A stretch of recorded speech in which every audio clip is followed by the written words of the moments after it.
Nainindra kan Lena. එහෙමයි හඳුනේ එහෙමයි. හරි.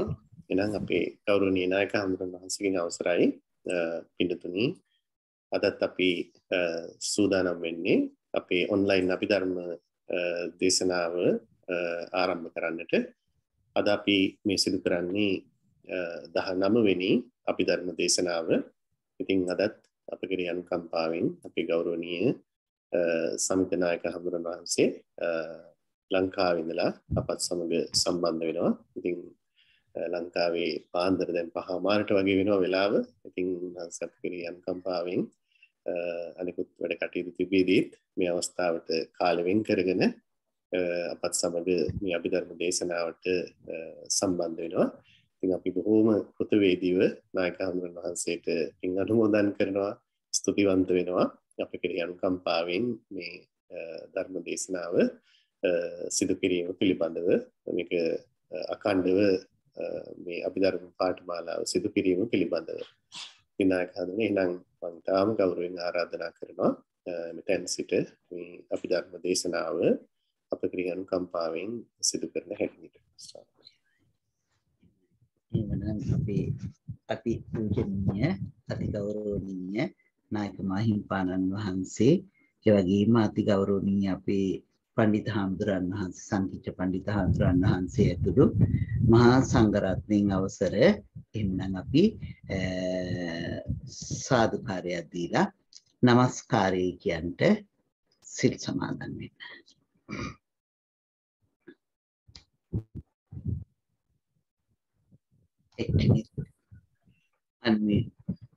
සාදු සාදු සාදු නමෝ තස්ස භගවතෝ අරහතෝ සම්මා සම්බුද්දස්ස නමෝ තස්ස භගවතෝ අරහතෝ සම්මා සම්බුද්දස්ස නමෝ තස්ස භගවතෝ අරහතෝ සම්මා සම්බුද්දස්ස බුද්ධං සරණං ගච්ඡාමි බුද්ධං සරණං ගච්ඡාමි ධම්මං සරණං ගච්ඡාමි ධම්මං සරණං ගච්ඡාමි සංඝං සරණං ගච්ඡාමි සංඝං සරණං ගච්ඡාමි ဒ ුතියම්පි බුද්ධං සරණං ගච්ඡාමි ဒုတိယံ පි බුද්ධං සරණං ගච්ඡාමි ဒ ුතියම්පි ධම්මං සරණං ගච්ඡාමි ဒုတိယံ පි ධම්මං සරණං ගච්ඡාමි ဒ ුතියම්පි සංඝං සරණං ගච්ඡාමි ဒုတိယံ පි සංඝං සරණං ගච්ඡාමි တတိယම්පි බුද්ධං සරණං ගච්ඡාමි တတိယံ පි බුද්ධං සරණං ගච්ඡාමි တတိယම්පි ධම්මං සරණං ගච්ඡාමි တတိယံ පි ධම්මං සරණං ගච්ඡාමි တတိယම්පි සංඝං සරණං ගච්ඡාමි တတိယံ සංඝං සරණං ගච්ඡාමි တိสรณගමනං සම්පොන්නං ආම්බන්තේ පානාති පාතා වීරමණී සික්ඛාපදං සමාදියාමි පාණාතිපාතා වේරමණී සික්ඛාපදං සමාදියාමි අදින්නාදානා වීරමණී සික්ඛාපදං සමාදියාමි අදින්නාදානා වේරමණී සික්ඛාපදං සමාදියාමි කාමේසු මිච්ඡාචාරා වීරමණී සික්ඛාපදං සමාදියාමි කාමේසු මිච්ඡාචාරා වේරමණී සික්ඛාපදං සමාදියාමි මුසාවාදා වීරමණී සික්ඛාපදං සමාදියාමි මුසාවාදා වේරමණී සික්ඛාපදං සමාදියාමි පිසුනා වාචා වීරමණී සික්ඛාපදං සමාදියාමි පිසුනා වාචා වේරමණී සික්ඛාපදං සමාදියාමි පරුසා වාචා වීරමණී සික්ඛාපදං සමාදියාමි පරුසා වාචා වේරමණී සික්ඛාපදං සමාදියාමි සම්පප්පලාපා වීරමණී සික්ඛාපදං සමාදියාමි. Samprappalapa veramani sikkhapadang samadhiyami. චා ආචීවා වීරමණී සික්ඛාපදං සමාදියාමි. Ajiva veramani sikkhapadang samadhiyami. ඉසරණේන සද්ධින් ආජීවාට්ඨමක සීලං ධම්මං සාදුකං සුරක්ෂිතං කତ୍වා අප්පමාදීන සම්පාදීත. Ambante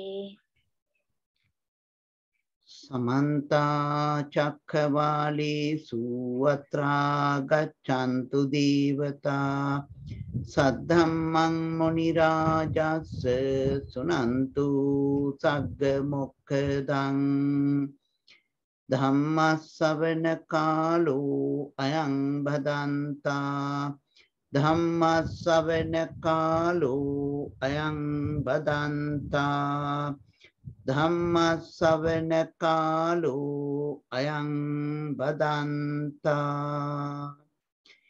නමෝ තස්ස භගවතෝ අරහතෝ සම්මා සම්බුද්දස්ස.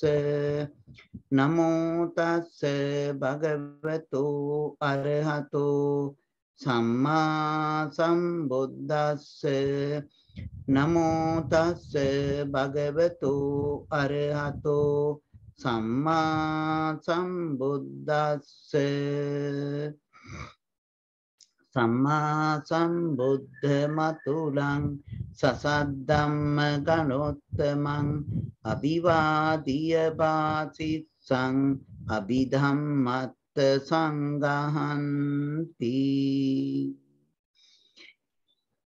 සද්ධාවන්ත සත්පුරුෂ පින්නතුනි, අති පූජනීය අති ගෞරවනීය අපට අවසරයි අපේ මුදිත නායක මාහිම්පාණන් වහන්සේ ඇතුළු අපේ සංකිච්ඡ පණ්ඩිත හාමුදුරන් වහන්සේ, අපේ අනිත් පීරාදෙණිය පණ්ඩිත හාමුදුරන් වහන්සේ ඇතුළු පූජනීය වන්දනීය මහා සංඝරත්නයන් අවසර සදහැබර පින්නතුනි, සුපුරුදු පරිදි අද දවසෙත් අපි අපේ අභිධර්ම වැඩසටහන ක්‍රියාත්මක කරන්න සූදානම් වෙන්නේ. ඉතින් අපි චිත්ත, චෛතසික, රූප, නිබ්බාන කියන සතර පරමාර්ථ ධර්මයන්ගෙන් අපි මේ වැඩ කටයුතු ටික ආරම්භ කළා. අපි ත්‍රිපිටකය කියන්නේ මොකක්ද? ඒ වගේම බුදුහාමුදුරන් වහන්සේ ඇයි මේ අභිධර්ම දේශනාව සිද්ධ කළේ කියලා මේ කරුණු කාරණා සිහිපත් කරමින්ම අපි මේ වැඩසටහන ආරම්භ කළා. ඉතින් මේ වැඩසටහන ආරම්භ කරගෙන අපි ඊළඟට සාකච්ඡා කරන්නට යෙදුනේ, අපි ඊළඟට කටයුතු කළේ මේ චිත්ත, චෛතසික, රූප, නිබ්බාන කියන මේ සතර පරමාර්ථ ධර්මයන්ගෙන් චිත්ත පරමාර්ථය පිළිබඳව සාකච්ඡා කරන්න පටන් ගත්තා.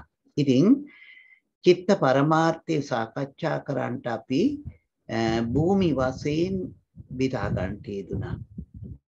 ඒ භූමි අපි කාමාවචර භූමිය, රූපාවචර භූමිය, අරූපාවචර භූමිය, ලෝකෝත්තර භූමියයි කියලා භූමි හතරක් වෙන් කරගත්තා. මේ භූමි හතරෙහි හටගන්නා සිත් වලට සිත් හැඳින්නුවා කාමාවචර සිත්, රූපාවචර සිත්, අරූපාවචර සිත්, ලෝකෝත්තර සිත් කියලා. එතකොට ඒ භූමියන්නේ වැඩිපුරම හටගන්නා වූ සිත් අපි නමින් හඳුන්වන්නට යෙදුනේ. ඉතින් කාමාවචර භූමියේ සිත් 54ක් වැඩිපුර හට ගන්නවා, නිරන්තරයෙන් හට ගන්නවා. ඒවා අපි හැඳින්වුවා කාමාවචර සිත් කියලා. 54ම. ඊළඟට රූපාවචර සිත් 15කුත්, අරූපාවචර සිත් 12කුත්, ලෝකෝත්තර සිත් 8කුත්, එහෙම නැත්නම් 121කුත්, එහෙම 40කුත් අපි කතා කළා. එතකොට සිත් ඔක්කොම 121ක් වෙන ආකාරයට.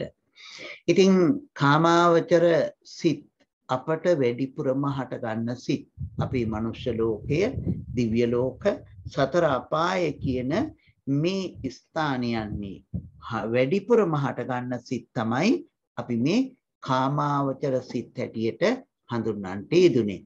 එතකොට එහෙම කාමාවචර සිත් අපි කොටස් තුනකට වෙන් කරගත්තා. ඒ කොටස් තුන අපි හඳුන්වන්නේ කාමාවචර සිත්වල අකුසල සිත්, ඒ වගේම අහේතුක සිත්, සෝබන සිත්, කාම සෝබන සිත් කියලා. එතකොට අකුසල සිත් 12කුත් කාම සෝබන සිත් 24කුත් අහේතුක සිත් 18කුත් අපි සාකච්ඡා කළා. එතකොට අකුසල සිත් වල ලෝභ සහගත සිත් 8ක්, දේශ සහගත සිත් 2ක්, මෝහ සහගත සිත් 2ක් ආදී වශයෙන් ඒ කරුණු සාකච්ඡා කරන්නට යෙදුණා. එතකොට ඊළඟට අපි කතා කරන්නට යෙදුණා මේ අහේතුක සිත් කියලා. අහේතුකයි කියලා කියන්නේ ඒ සිත්වල ලෝභ දෝෂ මෝහ, අලෝභ අදෝෂ මෝහ කියන මේ ධර්මතා එකක්වත් අඩංගු වෙන්නේ නැහැ. ඒ නිසා ඒව හැඳින්වුවා අහේතුක සිත් කියලා. ඊළඟට අපි කතා කරන්නට යෙදුනේ කාම සෝබන සිත්. ඒ සිත් 24ක් කතා කළා. කුසල සිත්, විපාක සිත්, ක්‍රියා සිත් කියලා. අපි දාන ආදී කුසල ධර්මයන් සිද්ධ කරනකොට මම හිතන්නේ කාටත් මතකයි දාන, සීල, භාවනා, විද්‍යාවච්ච, අපචායන, ඒ වගේම දේශනා, සවන, දිට්ඨි විකම්මතා ආදී වශයෙන් මේ විස්තර කරන කුසල කර්ම නැත්නම් අපි ඒව හඳුන්වන්නේ පුණ්‍ය ධර්ම කියලා. එතකොට ඒ දස පුණ්‍ය ක්‍රියාවලියන් සිදු කරනකොට අපට හටගන්නා සිත් පිළිබඳව අපි කතා කළා. ඒ කාම සෝබන සිත් කියලා. ඒ අවස්ථාවන් පිළිබඳව අපි හොඳින් සාකච්ඡා කරන්නට යෙදුණා. ඊළඟට අපි ඒ කුසල සිත් වගේම විපාක සිත් සහ ක්‍රියා සිත් පිළිබඳව කතා කළා. ඊළඟට අපි කතා කරන්න පටන් ගත්තේ රූපාවචර සිත් පිළිබඳව. රූපාවචර සිත් 15ක් තියෙනවා කියලා අපි කතා කළා. කොටස් තුනකට බෙදලා තියෙනවා. කුසල සිත්, විපාක සිත්, ක්‍රියා සිත් කියලා. කුසල සිත් අපි ඒ කාමාවචර සිතක් ඇති කරගන්නකොට හටගන්නේ කුසල සිතක්. ඒ වගේ මේ කාමාවචර සිත විපාක වශයෙන් හටගන්නකොට විපාක සිතක් කියලා කිව්වා. ඒ වගේම රහතන් වහන්සේ නමකට, කෙලෙස් නසපු උතුමන් වහන්සේ නමකට ඒක හටගන්නකොට ඒකට කිව්වා ක්‍රියාසිත කියලා. මේ විදිහටයි අපි වෙන් කරගත්තේ. ඉතින් අපිට මතකයි ප්‍රථම ධ්‍යාන, ဒုတိ ධ්‍යාන, තෘතිය ධ්‍යාන, චතුර්ථ ධ්‍යාන, පංචම ධ්‍යාන කියලා ධ්‍යාන 5ක්. මම හිතන්නේ කාටත් මතකයි මේ පහ. විතක්ක, විචාර, පීති, සුඛ, ඒකාග්‍රතාවයෙන් යුක්ත ප්‍රථම ධ්‍යානය. ဒုတိ ධ්‍යානයට එනකොට විතක්කය අයින් වෙනවා. විචාර, පීති, සුඛ, ඒකාග්‍රතාවයෙන් යුක්ත ဒုတိ ධ්‍යානය. තෘතිය ධ්‍යානයට එනකොට විතක්කයත් අයින් වෙනවා, විචාරයත් අයින් වෙනවා. එතකොට විතක්ක විචාර දෙක අයින් වුණායින් පස්සේ පීති සුඛ ඒකාග්‍රතාවයෙන් යුක්ත තෘතිය ධ්‍යානය. එතකොට චතුර්ථ ධ්‍යානයට එනකොට ප්‍රීතියත් අයින් වෙනවා. එතකොට සුඛ ඒකාග්‍රතාවයෙන් යුක්ත චතුර්ථ ධ්‍යානය. පංචම ධ්‍යානයට එනකොට සුඛයත් අයින් වෙනවා. උපේක්ඛා ඒකාග්‍රතාවයෙන් යුක්තව පංචම ධ්‍යානය. ඉන් සූත්‍ර පිටකේ මේක ධ්‍යාන 4කට වෙන් කරන හැටි අපි සාකච්ඡා කළා. ධ්‍යාන කියන වචනේ නමේ තේරුමත් අපි කතා කළා. ඒ කියන්නේ දවන තවන අර්ථයෙන් නීවරණ ධර්මයන් දවන තවන අර්ථයෙන් ධ්‍යාන කියලා කියනවා. එහෙම නැත්නම් අරමුණ ලංකොට බැලීමේ අර්ථයෙන්ොත් ධ්‍යාන කියලා අපි හඳුන්වනවා. එතකොට මේ විදිහට ඒ සිත් පිළිබඳව සාකච්ඡා කළා. ඒ සිත් උපදවා ගන්නේ කොහොමද? ඒ සිත් වල තියෙන ස්වභාවයන් කොහොමද කියලා අපි සාකච්ඡා කරන්නට යෙදුණා. ඉතින් ඒ සඳහා අපි සමත භාවනාවක් වඩන්න ඕනේ කියන බව සාකච්ඡා කළා. ඒකෙන් අපි දන්නවා සමත භාවනා 40ක් තියෙනවා. සම 40 කර්මස්ථාන කියලා. ඒ කර්මස්ථාන 40 පිළිබඳවත් අපි සාකච්ඡා කරගෙන ආවා. දස කසින, දස අනුස්සති, දස අසුබ, ඒ වගේම මේ සතර බ්‍රහ්ම විහාර, සතර ආරූප, ඒ වගේම ආහාරේ පටික්කුල සංඥාව, චතු ධාතු අවස්ථානයේ කියලා මේ හතර පිළිබඳව අපි සාකච්ඡා කළා. මම හිතන්නේ මේ ටික දැන් හොඳටම අපට මතකයි. ඒ කරුණු අපි සාකච්ඡා කරගෙන ආවා. ඊළඟට අපි කතා කරගෙන ආවා ඒ කරුණොත් එක්ක මේ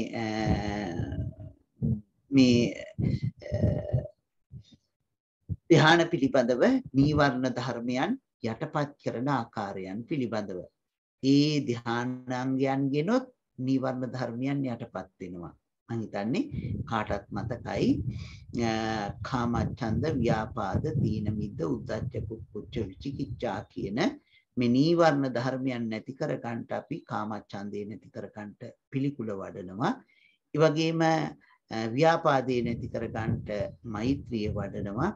ඒ වගේම තීන මිද්දේ නැති කර ගන්නට අපි සද්ධාව වඩනවා. තීන මිද්දේ නැති කර ගන්නට අපි විතර්ක වඩනවා. එහෙම නැත්නම් අපි වීරිය වඩනවා. මරණානුස්සතිය නැත්නම් පිළිකුල් භාවනාවන් වඩනවා. ඒ වගේම උද්ධච්ච කුක්කුච්චයන් නැති කර ගන්නට ඕන වෙනකොට අපි බුදු ගුණ ආදී භාවනාවන් වඩනවා. ඒ වගේම බුදු ගුණ, මෛත්‍රී ආදී භාවනාවන් වඩනවා. විචිකිච්ඡාව නැති කර ගන්නට සද්ධාව, ඒ කියන්නේ බුදු ගුණ ආදී භාවනාවන් වඩනවා. මේ ක්‍රමයට අපි ඒ ධර්මතාවයන් වර්ධනය කරගෙන නැති කර ගන්නට පුළුවන් කියන බව අපි සාමාන්‍යයෙන් දන්න කරුණ. ඒ වගේම විතක්ක, විචාර, පීති, සුඛ, ඒකග්ගතාවයන් ගෙනොත් මේ නීවරණ ධර්මයන් යටපත් කළා දමන්න පුළුවන් කියන බවත් අපි දන්නවා. මම හිතන්නේ මතක ඇති කාලය වැඩියෙන් ගත වෙන නිසා මම මතක් කරන්නම්. නැත්නම් ඇත්තටම මතකද කියලා අපි කතා කළොත් හොඳයි. ඇත්තටම මේ කාමච්ඡන්දය නැති වෙන්නේ ඒකග්ගතාවයෙන්. ව්‍යාපාදේ නැති වෙන්නේ ප්‍රීතියෙන්. ඒ වගේම කාමච්ඡන්ද, ව්‍යාපාද, තීන මිද්‍යයන් නැති වෙන්නේ විතර්කයෙන්. ඒ වගේම උද්ධච්ච කුක්කුච්ච නැති වෙන්නේ සුඛයෙන්. ඊළඟට ඉතුරු වෙන්නේ අපට විචිකිච්ඡාව නැති කරලා දමන්නේ විචාරයෙන්. එතකොට මේ ධානාංග තුලිනොත් මේ නීවරණ ධර්මයන් යටපත් කළා, ඈඩ් කළා දමන ආකාරයක් අපි කතා කරන්නට යෙදුණා. එතකොට ඒ කටයුතු කරන්න කසින භාවනාව අපි කතා කළා. දස කසින. කසින වර්ග 10ක් පිළිබඳව නේද? නීල, පීත, ලෝහිත, ඕදාත, පඨවි, ආපෝ, තේජෝ, වායෝ, ආලෝක, ආකාශ කියන මෙන්න මේ කසින 10 පිළිබඳව අපි සාකච්ඡා කළා. ඒ කසින 10 අරමුණු කරගෙන අපි ඒ කටයුතු සිද්ධ කරන්නට සාකච්ඡා කරන්නට යෙදුණා. ඊළඟට අපි කසින 10න් පස්සේ සාකච්ඡා කරන්නට යෙදුණා. පටන් ගත්තා අපි අනුස්සති භාවනාවන් පිළිබඳව. මම හිතන්නේ අනුස්සති 10ක් මතකයි. බුද්ධානුස්සති, ධම්මානුස්සති, සංඝානුස්සති, සීලානුස්සති, ඡාගානුස්සති, ඒ වගේම දේවතානුස්සති, උපසමානුස්සති, ඒ වගේම කායගත සති, මරණානුස්සති, ආනාපාන සති කියලා අපි මේ අනුස්සති භාවනාවන් පිළිබඳවත් සාකච්ඡා කළා. ඉතින් අනුස්සති භාවනාවේ නම් ටික අපි සාකච්ඡා කළා. බුද්ධානුස්සතිය අපි සාකච්ඡා කරන්න පටන් ගත්තා. මම හිතන්නේ කාටත් බුද්ධානුස්සතිය පිළිබඳව මතකයි බුදු ගුණ මෙනෙහි කිරීම. අපි කරුණු සල්පයක් සිහිපත් කරගෙන ආවා. බුදුහාමුදුරන් වහන්සේගේ අනන්ත වූ අප්‍රමාණ වූ මහා ගුණ සමුදායෙන් අපි බොහොම සල්පයක් 9ක් පිටු කරලා තියෙන ඒ අරහන් ආදී බුදු ගුණයන් පිළිබඳව සාකච්ඡා කරන්න පටන් ගත්තා. අරහන් ගුණය කතා කළා. ඊළඟට සම්මා සම්බුද්ධ ගුණය කතා කළා. විචාචරණ සම්පන්න ගුණයත් අපි සාකච්ඡා කළා. මම හිතන්නේ මතක ඇති විචාචරණ සම්පන්න ගුණය පිළිබඳව. ඉතින් මම හිතන්නේ මතකත් ඇති එක ධානයක් උපදවගෙන වාසී භාවයට පත් කරලා තමයි ඊළඟ ධානය උපදවගන්නේ. අපි ඒකත් මතක් කළා. මේ මට අමතක වුණ කරුණක් නිසා නැවත සිහිපත් කළේ ආවජ්ජන සමාපජ්ජන අදිඨාන උට්ටාන පච්චවේක්ඛන ආදී වශයෙන් අපි කරුණු මතක් කළා. ඉතින් අපි ඒවා වචන වලින් පමණක් මතක් කරන්නේ මතක් වෙන්න ඕනේ නිසා. මොකද මේ පිළිබඳව අපි ගොඩක් කරුණු සාකච්ඡා කළා. එතකොට අපි ඒ අනුව සම්මා සම්බුද්ධ ගුණය, එතකොට විචාචරණ සම්පන්න ගුණය ගැනත් කතා කළා. විචාචරණ සම්පන්න ගුණය මම හිතන්නේ දැන් අපි ඒ බුදු ගුණ පිළිබඳව මේ අය කියවන්නත් ඇති. අපේ රේරුකාණේ චන්දවිමල මහානායක මාහිම්පාණන් වහන්සේගේ සූවිසි මහ ගුණය කියවනකොට අපට බුද්ධානුස්සතිය, ධම්මානුස්සතිය, සංඝානුස්සතිය කියන මේ අනුස්සති භාවනා තුන පිළිබඳවම කරුණු ගොඩාක් එකතු කර ගන්න පුළුවන් වෙනවා. ඉතින් අපි කතා කරන්නට යෙදුනේ බුද්ධානුස්සතිය පිළිබඳව. එතකොට බුද්ධානුස්සතිය අපි කතා කරන්නේ අද සුගත ගුණය. සුගතෝ නේද? සුගතෝ ගුණය පිළිබඳව මම හිතන්නේ මේ හැමදෙනාම දැන් දැනුවත් වෙලා තියෙනවා. සුගත කියලා ගුණය කොයි විදිහටද විස්තර කරන්නේ කියලා. ඉතින් මම හිතන්නේ අපේ රේරුකාණී නායක හාමුදුරන් වහන්සේ ඒ පිළිබඳව කරුණු රාශියක් විස්තර කරලා තියෙනවා. සුගත තථාගත ඒත් එක්කම සුගත තථාගත කියන වචනයත් එකතු කරගෙන තථාගත ගුණය පිළිබඳවත් තථාගත කියන වචනය පිළිබඳවත් උන්වහන්සේ කරුණු රාශියක් සාකච්ඡා කරලා තියෙනවා. අපි සුගත ගුණය පිළිබඳව කෙටියෙන් සිහිපත් කරනවා නම් සුගත කියන්නේ සෝබන ගමන්. එහෙම නැත්නම් සුන්දර ගමන් නැති බැවින් සුගත කියලා කියනවා. බුදුහාඳුරන් වහන්සේට සුගත කියලා කියන එක නමක් තමයි. මොකද සෝබන ගමන් එහෙම නැත්නම් සුන්දර ගමන් නැති බැවින් සුගත කියලා කියනවා. ඒ වගේම සුන්දර තැනට පැමිණ වදාළෙහින් ගිය බැවින් නැත්නම් පැමිණ වදාළෙහින් සුගත කියලා කියනවා. එතකොට සුන්දර වූ තැනට පැමිණ වදාළ. ඒ වගේම මනාකොට පැමිණ වදාළෙහින් සුගත කියලා කියනවා. ඒ වගේම සුන්දර වූ නැත්නම් මනා තිපුල් ඇති බැවින් සුගත කියලා කියනවා. එතකොට මනා තිපුල් ඇති බැවිනොත් සුගත කියලා විස්තර කරනවා. මම හිතන්නේ ඒ ටික අපට තේරෙනවා. ඉතින් අපි චුට්ටක් කෙටියෙන් කතා කළොත් එහෙම සුන්දර නැත්නම් සෝබන ගමන් ඇති හේයින් සුගත කියලා කියනකොට, එතකොට සෝබන ගමන් නැති හේයින් බුදුරජාණන් වහන්සේගේ එක පැත්තකින් මේ කරුණ විස්තර කරන්න පුළුවන්. උන්වහන්සේගේ ගමන උන්වහන්සේගේ ගමන් කරන ආකාරය නැත්නම් සාමාන්‍ය සම්මා සම්බුදුරජාණන් වහන්සේ නම කොයි විදිහටද වඩින්නේ කියන එක ගැන හිතුවොත් එහෙම සරලව මේ සුන්දර ගමන කියන අර්ථයෙන් මේක මීට වඩා ගැඹුරු අර්ථයක් විස්තර කරනවා. නමුත් අපි කෙටියෙන් උඩින් පෙනෙන අර්ථය පිළිබඳව කතා කළොත් එහෙම බුදුරජාණන් වහන්සේ පාදය තබනකොට ඒ පාදයේ තබන තැන පොළව ඉස්සෙලා පාත් වෙලා තියෙනවා නම් ඒ තැන සමතලාව පිහිටනවා සමව පිහිටනවා. බුදුරජාණන් වහන්සේ ශ්‍රී පතුල තබන තැන ඒ විදිහේ සමව පිහිටනවා. අර වල ගොඩලි සියල්ලම නැති වෙලා යනවා. ඉතින් ඒ වගේම බුදුරජාණන් වහන්සේ වඩිනකොට ඉදිරියෙන් බලාගෙන ඉන්න කෙනෙකුටත් උන්වහන්සේගේ පතුල පිනිනවා. ඒ වගේම පිටුපසින් බලන කෙනෙකුටත් උන්වහන්සේගේ ශ්‍රී පතුල දකින්න පුළුවන්. ඉතින් ඒකට විශේෂ හේතුවක් තමයි බුදුරජාණන් වහන්සේගේ පාදය පිහිටලා තියෙන විදිහ. අපේ පාදයේ විලුඹ බොහොම පුංචි එකක් නේ තියෙන්නේ. නමුත් බුදුරජාණන් වහන්සේගේ පාදය තුනට බෙදුවොත් එකෙන් තුنين එකක් විලුඹ වශයෙන් තියෙනවා. ඒ වගේම තුنين දෙකයි ඉදිරියට තියෙන්නේ. ගොබ් ඇටේ අපේ වාගේ පහළින් නෙමෙයිට වඩා ඉහළින් පිහිටලා තියෙනවා. ඉන්සා බුදුරජාණන් වහන්සේ පාදයක් තබනකොට ශ්‍රී පතුල ඉදිරියෙනුත් දකින්නවා පිටුපසිනුත් දකින්නවා. මේ සුන්දර ගමනක්. ඒ වගේම මේ අපි පිටුපස හැරිලා නිකන් ඔළුව හරවලාම පිටිපස්ස මෙහෙම බලනවානේ.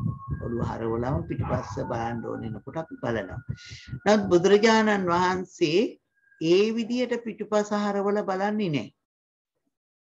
බුදුහාඳුරන් වහන්සේ පිටුපස හරවලා බලන්නේ ඇතෙක් වගේ. ඇතාගේ විශාල කන් දෙකක් තියෙන නිසා ඇතාට එකවර ආපසු එක පිටිපස්ස බලන්න බෑ ඔළුව හරවලා. ඒ නිසා ඇතා බලන්නේ කොහොමද? සම්පූර්ණ ශරීරයම පිටිපස්සට හරවලා. සම්පූර්ණම ශරීරය කියන්නේ ශරීරය මේ හරවලා තමයි පිටුපස බලන්නේ. ඒ වගේම බුදුරජාණන් වහන්සේ එහෙම ඔළුව හරවලා පිටිපස බලන්නේ මුළු ශරීරයම හරවලා තමයි පිටුපස බලන්නේ. මේ බුදුරජාණන් වහන්සේගේ ගමන පිළිබඳව තියෙන විශේෂ ලක්ෂණ. එතකොට මේ විදිහට බුදුහාමුදුරන් වහන්සේගේ ගමන පිළිබඳව අපට විශේෂ ලක්ෂණ ටිකක් තියෙනවා. ඒක මේ සුන්දර ගමන් කියන එකට අපි සීපත් කරනවා. ඒ කරුණ විතරක් නෙමෙයි බුදුරජාණන් වහන්සේ මේ ගමන නේද පැමුණුණා. කොහොමද? ආර්ය අෂ්ටාංගික මාර්ගයේ තුලින් තමයි සම්මා සම්බුද්ධත්වයට පැමුණුනේ. එහෙම නැත්නම් දස පාරමී ධර්මයන් සම්පූර්ණ කළා. දස පාරමිතා ධර්මයන් සම්පූර්ණ කරලා උන්වහන්සේ සම්මා සම්බුද්ධත්වයට පත් වුණා.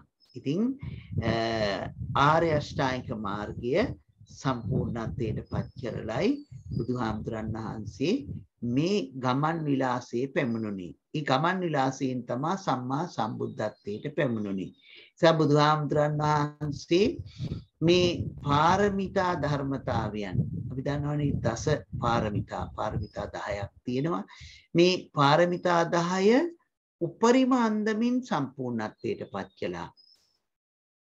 පාරමිතා, උපපාරමිතා, පරමත්ත පාරමිතා ආදී වශයෙන් සම්පූර්ණත්වයට පත් කළා. මම හිතන්නේ මේවා අපි හැමදිනම හොඳින් අහලා තියෙනවා. හොඳට ඒවා දන්නවා මතකයි. මේ පාරමිතා වශයෙන් මේ විදියට මේ ධර්මතාවයන් ඇති වුණ හැටි පිළිබඳව. ඒ වගේම ඊළඟට විස්තර කරන්නේ මේ පාරමී ධර්මයන් අනුව පැමුණුණා. අපි දන්නවා දාන පාරමිතාවක් හැටියට සම්පූර්ණ කළා. තමන්ගේ සතු ධනය තමන් සතු දේවල් බෝධිසත්ව අවදීයේදී පූජා කළා, දුන්නා. ඒ වගේම තමන්ගේ ශරීර අවයව දුන්නා. ඒ නිසා උපපාරමිතාවක් වුණා. ඒ වගේම මුළු ශරීරේම දන් දුන්නා. ඒ නිසා පරමත්ත පාරමිතාව වුණා. නේද? ඒ වගේම සීලය සම්පූර්ණ කරනකොටත් අපි අද සිල් සමාදන් වෙලා සිල් රකින්න වගේම සිල් රැක්කා. ඒ වගේම යම් මේකින් යමෙක් කියනවා නම් සිල් රැක්කොත් අතපය කපනවා, මේ ඇඟේ මේ ඇස් ගලවල දමනවා ආදී වශයෙන් ඒ ඉන්ද්‍රියන් ඒ ශරීර අවයව නැති වුණත් බුදුහාමුදුරන් වහන්සේ මේ බෝසතාණන් වහන්සේ සිල් ආරක්ෂා කළා. යම් කෙනෙක් කියනවා නම් ඔබේ ජීවිතය නැති කරනවා කියලා මේ සිල් රැක්කොත් ඒකත් උන්වහන්සේ සිද්ධ කළා. ඒ කියන්නේ ජීවිතය ගැන අතහැරලා සීලය මූලික කරගෙන සිල් රැක්කා. ඒක හැඳින්වුවා පරමත්ත පාරමිතාව කියලා. ඉතින් මම හිතන්නේ කවුරුත් දන්නවා ඒ පාරමී ධර්මයන් සම්පූර්ණ කරපු හැටි. එතකොට ඔන්න සුගත කියන ගුණය අපි කෙටියෙන් සාකච්ඡා කරන්න යෙදුණා එක කරුණක්. නේද? එතකොට මතක තියාගන්න සුගත කියලා කියන්නේ සුන්දර සෝබන ගමන් නැති හේයින් සුගත කියලා කියනවා. ඒ වගේම සුන්දර වූ තැනට ගිය බැවින් සුගත කියලා කියනවා. ඒ වගේම මනාකොට ගිය බැවින් සුගත කියලා කියනවා. මනා තෙපුල් ඇති බැවින් සුගත කියලා කියනවා. මම හිතන්නේ සුන්දර තැනට කියලා කියනකොට අපි කාටත් මතක් වෙනවා සුන්දර තැන තමයි නිවන කියලා. එමනම් ඒ සුන්දර තැනට නිවනට පැමිණ වදාළ බැවින් උන්වහන්සේ සුගතයි. ඒ වගේම බුදුහාමුදුරන් වහන්සේ මනාකොට ගිය බැවින් කියනකොටත් මේ විස්තර කරනවා මේ සෝවාන් සකුදාගාමි අනාගාමි අරිහත් ආදී මේ මාර්ගඵල පිළිවෙලින් මනාකොට ගිය බැවින් සුගත කියලා හඳුන්වනවා. එතකොට සුගත කියන මේ කරුණ ඒ ආකාරයකට ඒ ආකාර අපි තුනක් විස්තර කළේ.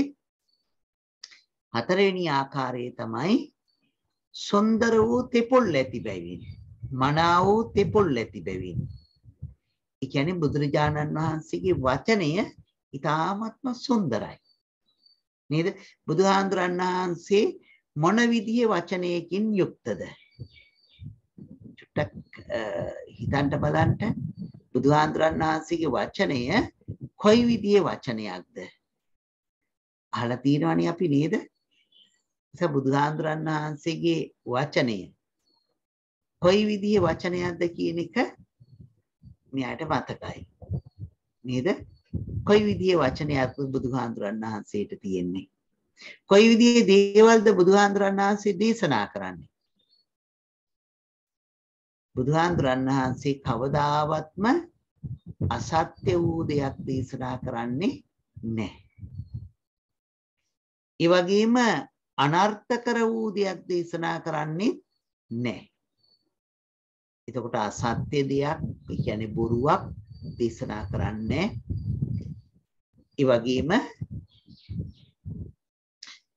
අසත්‍ය වූ දෙයක් දේශනා කරන්නේ නැතුව වගේම බුදුහාඳුරන් වහන්සේ අවැඩ වූ දෙයක් දේශනා කරන්නේ, අනර්ථ වූ දෙයක්, අර්ථයක් නැති වුණ දෙයක්, අපි කියන්නේ සම්පප්පලාපාදී ඒ වගේ දෙයක් බුදුහාමුදුරන් වහන්සේ දේශනා කරන්නේ නැහැ. එතකොට ඒ විදිහට මේ කරුණ වලින් බුදුහාමුදුරන් වහන්සේ දේශනා කරන ඒවා තියෙනවා. එහෙමනම් බුදුහාමුදුරන් වහන්සේ සමහර වෙලාවට සත්‍ය වූද අර්ථ සහිත වූද තව කෙනෙකුගේ සිත රිදෙන වචනක් දේශනා කරන්නේ නැහැ. හැබැයි බුදුහාමුදුරන් වහන්සේ ඒක හේතු මත දේශනා කරන වෙලාවල් තියෙනවා. නේද? එතකොට අප්‍රිය වූ අනුන්ට අප්‍රිය වුණ වචන ඒ හේතුන් මත දේශනා කරනවා. නේද? අප්‍රිය වුණ වචන බුදුහාඳුරන් වහන්සේ මේ අවශ්‍ය තැනදී දේශනා කරනවා. කාලානුරූපව. නේද? එතකොට අප්‍රිය වුණ වචන කියලා කියන්නේ බුදුහාඳුරන් වහන්සේ යම් තැනකදී දේශනා කරනවා නම් කවුද දෙව්දත්ත හාමුදුරුවෝ අපාය යනවා කියලා. ප්‍රිය වචනයක් නෙමෙයිනේ අපාය උපදිනවා කියලා කියන්න අහන්න ලැබෙන එක.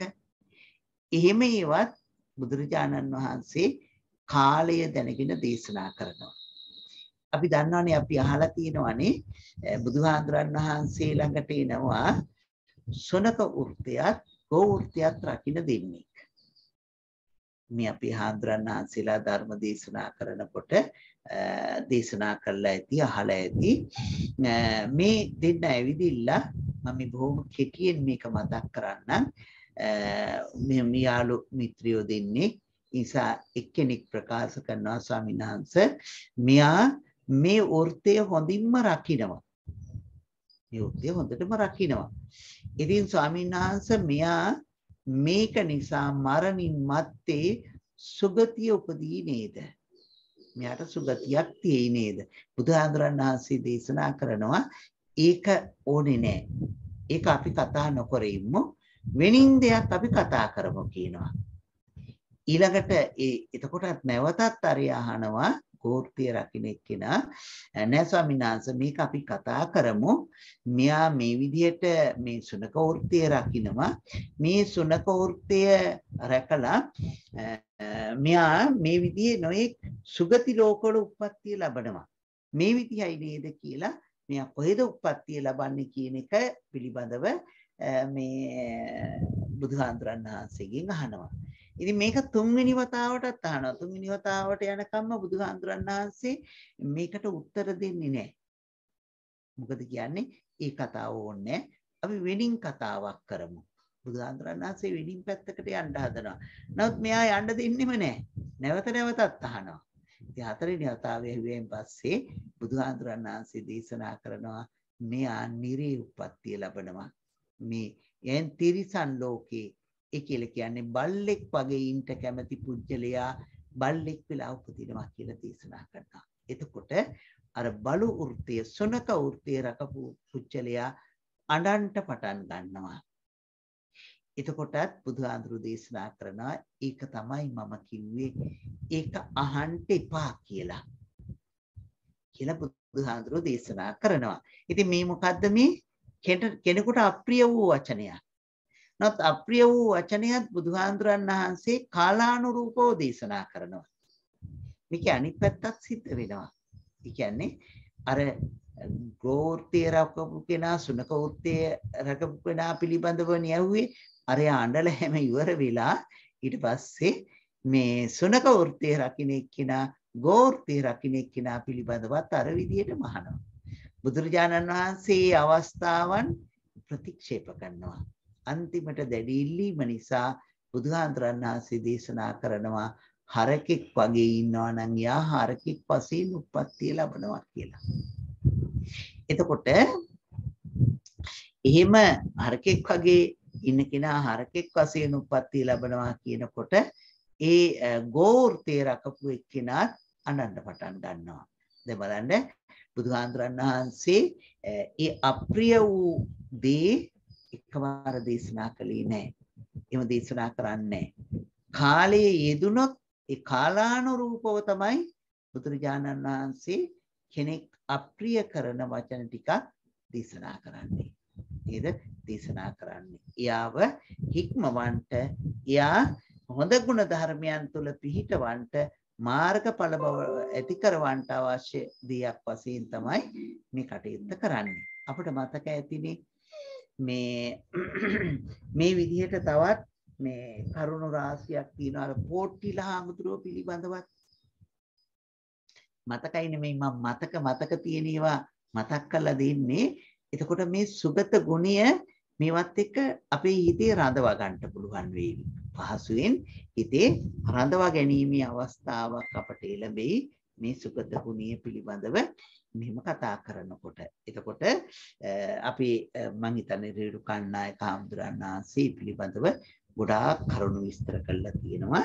එක මම හිතන්නේ මේ අපට මේ බලා ගන්න පුළුවන්. එතකොට බුදුහාමුදුරන් වහන්සේ සත්‍ය වූ ඒ වගේම අර්ථයෙන් යුක්ත වූ ඒ වගේම අනුන් ප්‍රිය කරන්නා වූ වචන දේශනා කරනවා. එතකොට සත්‍ය වූ ඒ වගේම අර්ථ සහිත වූ අනුන් ප්‍රිය කරන්නා වූ වචන දේශනා කරනවා. ඒ වගේම බුදුහාමුදුරන් වහන්සේ සත්‍ය වූ ඒ වගේම අර්ථ සහිත වූ අනුන් අප්‍රිය කරන වචන කාලානුරූපව දේශනා කරනවා. කාලීල පුරාම බුදුහාමුදුරන් වහන්සේ දේශනා කරනවා. ඉතින් යම් මේකින් බුදුහාමුදුරන් වහන්සේ අසත්‍ය වූ වචන දේශනා කරන්නේ අප්‍රිය වූ වචන දේශනා කරන්නේ මේ අනර්ථ වූ වචන දේශනා කරන්නේත් නැහැ. එතකොට අසත්‍ය වචනයක් දේශනා කරන්නේ ඒ නිසා බුදුහාමුදුරන් වහන්සේගේ මේ ප්‍රිය තෙපොල් තියෙනවා. ඒ නිසා මේ වචනය අපටත් පුරුදු කරන්න බොහොම පහසුවෙන් පුළුවන්. බුදුහාමුදුරන් වහන්සේ මේ සියලු දෑ එක දවසක් සිද්ධ කළේ නෑ. දීර්ඝ කාලයක් තිස්සේ මේවා සිද්ධ කළා. ඒ නිසා බල ධර්මයන් බවට පත් කරගෙන ඒ තුල ගමන් කරන්නට පුළුවන් විදිහට බුදුරජාණන් වහන්සේ මේ ධර්මතාවයන් මේ සුගත ගුණය පිළිබඳව කරුණු දේශනා කළා. මම හිතන්නේ මම තථාගත සුගත තථාගත කියන එක අපේ රේරුකාණ්ඩනායක හාමුදුරන් වහන්සේ පොතේ දේශනා කළා තියෙනවා. මේ අයට බලා ගන්න පුළුවන් වෙයි. මම හිතන්නේ මම ඒක මතක් කරලා දෙන්නම්. තථාගත කියන එක. නමුත් අපි ඒ ටික ඒ කරුණු අපි මේ ගොඩක් විස්තර කරන්නට යන්න ඕනේ නැති වෙයි. භාවනාව ආරමුණු වශයෙන් කතා කරන්න පුළුවන් කරුණු ටිකක් අපි මේ දේශනා කළා, මතක් කරලා දුන්නා. ඉතින් කරුණු 8කින් තථාගත වෙනවා කියලා මේ විස්තර කරනවා. ඒ නිසා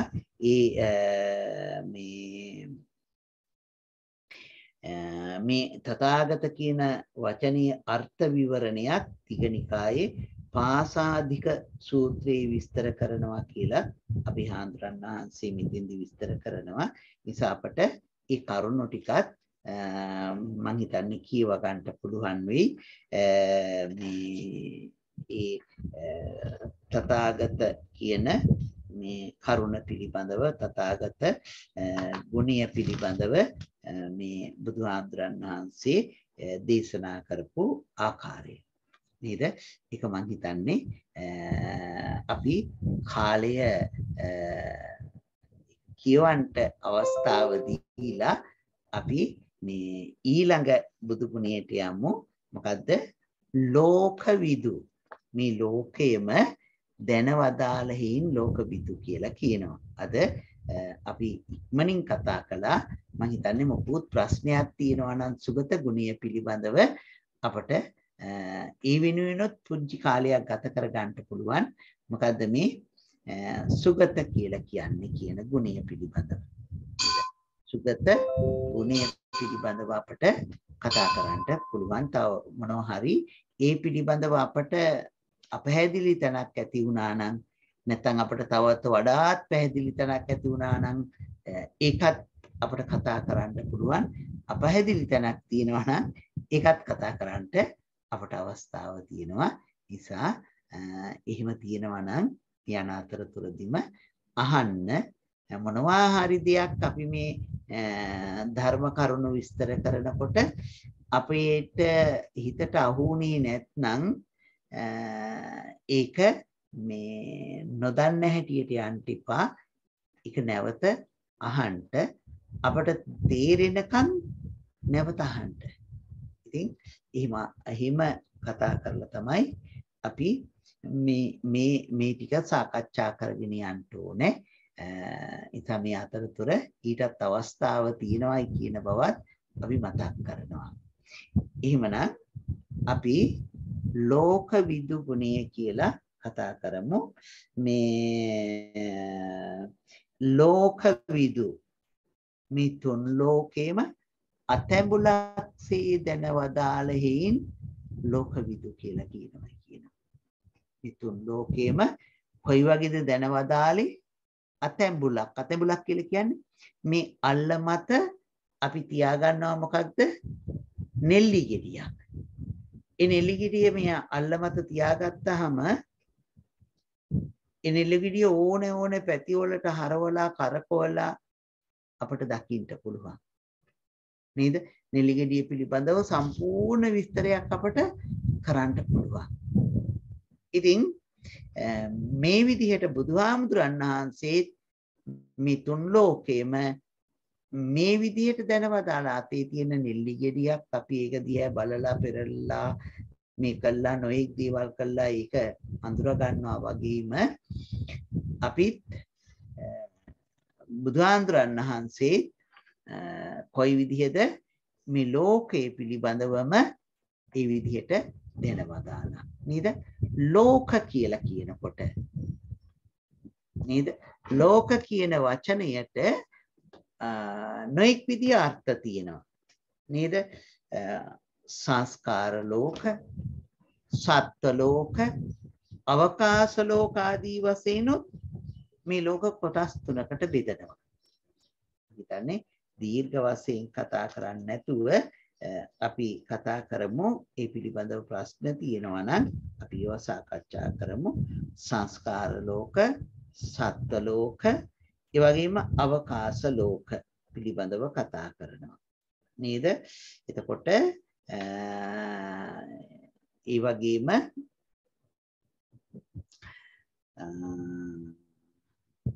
ඊළඟට අපි ලෝක මේ පිළිබඳව මේ කතා කරනවා තවත් ආකාරයකට මේ ලෝක කියන්නේ කොයි විදිහේ දෙයක්ද කියලා අපි සංස්කාර ලෝක එතකොට සංස්කාර ලෝකයන් පිළිබඳව සත්ත්ව ලෝක අවකාශ ලෝක කියන මේ කරුණු පිළිබඳව කතා කළා. තවත් සමහර වෙලාවට අපි ලෝක කියනකොට කියනවනේ කාමාවචර ලෝකේ, රූපාවචර ලෝකේ, අරූපාවචර ලෝකේ, ලෝකෝත්තර ලෝකේ ආදී වශයෙන්. නිසා මෙන්න මේ විදිහට මේ කාමාවචර, රූපාවචර, අරූපාවචර වශයෙන් මේ ලෝක බෙදලා තියෙනවායි කියන එකත් අපි දන්නවා. එතකොට මේ විදිහට ලෝක පිළිබඳව අපි කතා කරලා තියෙනවා. ඒ වගේම බුදුහාමුදුරන් වහන්සේ සත්වයින්ගේ ආසය දන්නවා, අනුසය දන්නවා, ඒ වගේම චරිත දන්නවා, අදිමුත්තිය දන්නවා. මේකේ ආසය කියන වචනේ නම් මේ කවුරුත් දන්නවා නේද? මේ කියන්නේ අපි මේ ආශ්‍රව නේද? ආසය කියලා කියනකොට. එතකොට මේ ආසය පිළිබඳව අපි ආශ්‍රව ධර්මයන්, අනුසය කියලා කියන්නේ යටපත් වෙලා තියෙන දේවල්. ආශ්‍රව ධර්මයන් පිළිබඳව කාමා ආදී ආශ්‍රව නැත්නම් ආසය පිළිබඳව දන්නවා. ඒ වගේම මේ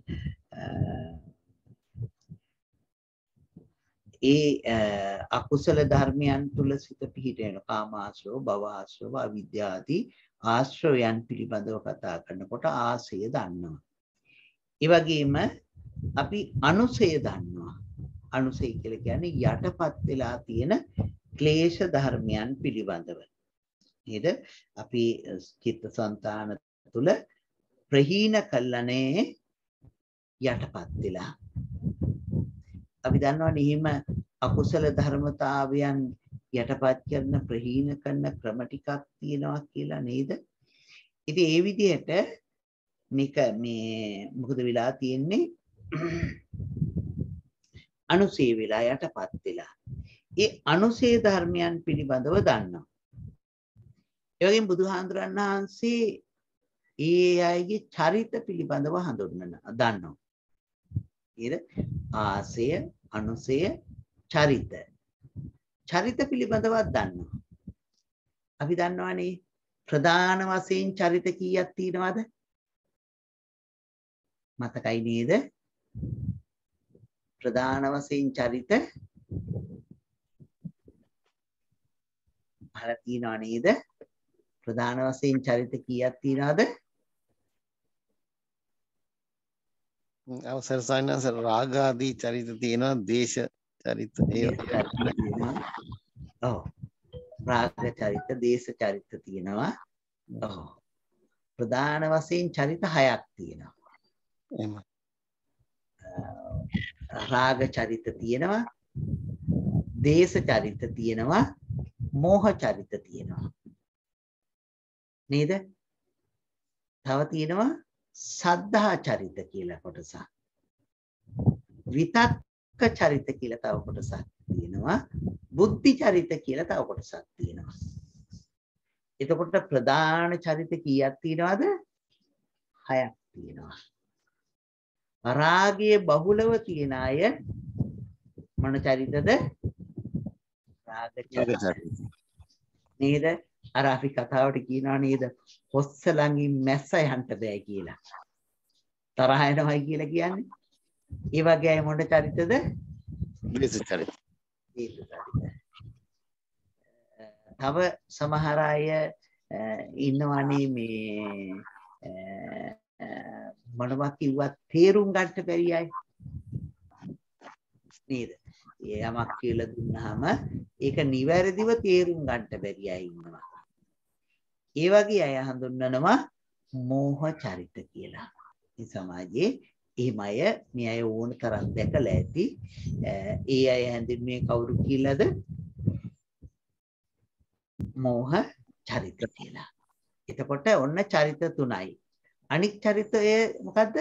සද්ධා චරිත. මේ ධර්මයට ගොඩාක් ලැබීව කටයුතු කරනකොට ඊය හඳුන්වනවා සද්ධා චරිත කියලා. නේද? සද්ධා චරිත. ඉතින් බණහන්ට කැමැති, පන්සල් යන්න කැමැති, දන් දෙන්න කැමැති, නේද? වත් පිළිවෙත් කරන්න කැමැති. මේ විදිහට ඒ ජීවිතේ හොඳ ගුණ ධර්මයන් වඩන්න කැමැති අය හඳුන්වනවා මොකද්ද? සද්ධා චරිත කියලා. සමහර අය ඉන්නව නේද මේ නිතර කතා කරන්න ඕනේ. නේද? සමහර අය ඉන්නව නිතරම කතා කරන්න ඕනේ. කතා නොකර ඉන්න බෑ. හම්බිලා ඇතිනේ නේද?